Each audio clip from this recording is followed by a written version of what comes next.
Okay, let's get back to boot camp, your experiences there for a little bit. Um, how did you find, did you encounter a lot of racism and unfair treatment at the camp during your training, the initial weeks there?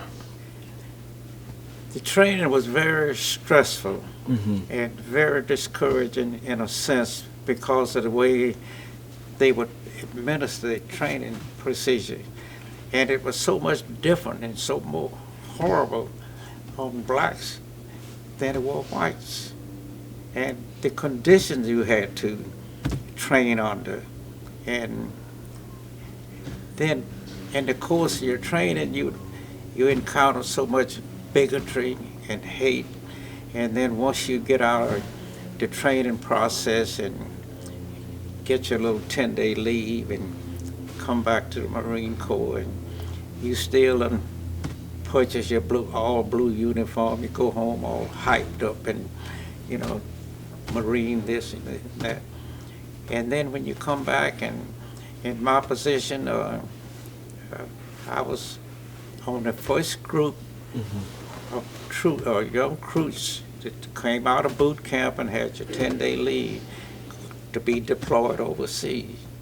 And instead of being deployed, the first sergeant was from Cincinnati, Ohio. He was the brig commander at Montford Point. And my neighbor in civilian life, he says, I'm going to get your name off the list. So I was pulled off, and I didn't get to go until a year later. Mm-hmm. And consequently, after that year passed, I was assigned to an MP battalion at Camp Johnson. It's a military policeman. Mm-hmm. And our job was to monitor just the blacks. Don't touch the whites. And my running buddy was Richard Bohannon from Philadelphia, Pennsylvania. Our duty was to go downtown in Jacksonville and monitor the black Marines. Don't touch the white Marines. Okay. But watch out for them. All right. So even within that entity, you had to just exercise authority over only your own the African Americans. Only. Not okay. Right. Okay. And at that time, we wasn't even allowed to go what they called main side, Camp Lejeune. If we had a disobedient prisoner, we could take him over there. Mm-hmm. But as a black, you couldn't stay on that base normally and drop a prisoner off and come back. Okay. That's just the way they treat you. Right. And then when you go to town, regardless of what a white Marine said or did, you couldn't touch him. That which was going to lead to my next question. Actually, even if you saw them committing a crime or something, as an authority figure, you still could not exercise that authority. You had no simply authority because they're white. because they're white. Wow. But if they're black, you can pick them up, take them to the Montford Point, where they're blacks only, and the black was in control.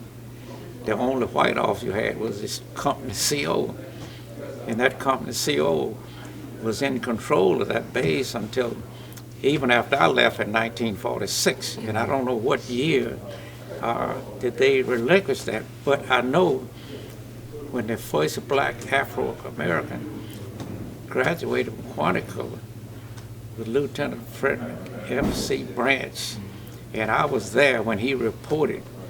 This was the white CEO of No. the camp. No, Branch was a first black Afro-American. I see. After he graduated from Quantico, now the commanding officer of that base was white. And I was there, and I greeted Lieutenant Branch, and I stood right in the company of Major Casey when he told him, said, there's no place in this Marine Corps for a black officer. Branch saluted him, said, thank you, sir. He left the Marine Corps. And when the Korean War started, he came back and worked his way up to major. And he stayed in the Marine Corps. I think he died as a major. But that just goes to show you. And I go back to today, past history. And our president of the day, I like his theory that yes, we can. Right. Right. And in those days, you didn't realize what a powerful statement that It was. is. Those three words, indeed. Right. Indeed. But if you stay around long enough, you realize that is a powerful word. It is. Yes, we can. Yeah. And that's the same theory he ran on when he ran for president the Right. second time.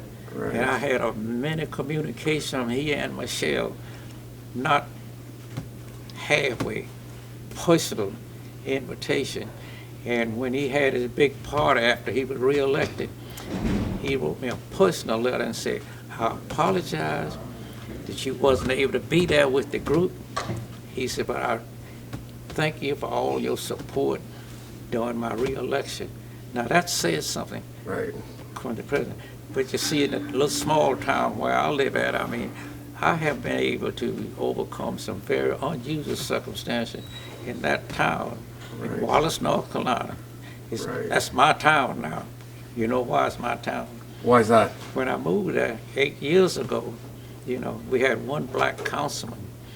And black people didn't even go to council meeting. But when I moved out, I made it my business. I go to every meeting. And what did they do? They put me on the board of advisory to the town of Wallace. Mm-hmm. And they showed recognition when I received my congressional medal. The mayor invited me to council meeting and commended me and gave me a presentation. Not only that, from the city of Jacksonville, the borough of Warsaw, and Wilmington, North Carolina, all gave me a certificate of recognition showing their appreciation for what I did, Right. knowing the endurance that I went through. And I had the privilege to have the original first commanding officer of Montford Point. He received the first 300 black Afro-Americans in the Marine Corps. And when he came to get his gold medal, he's still living. It taken us, two of us, to stand him up so they could put that medal Put the around medal his on him. neck.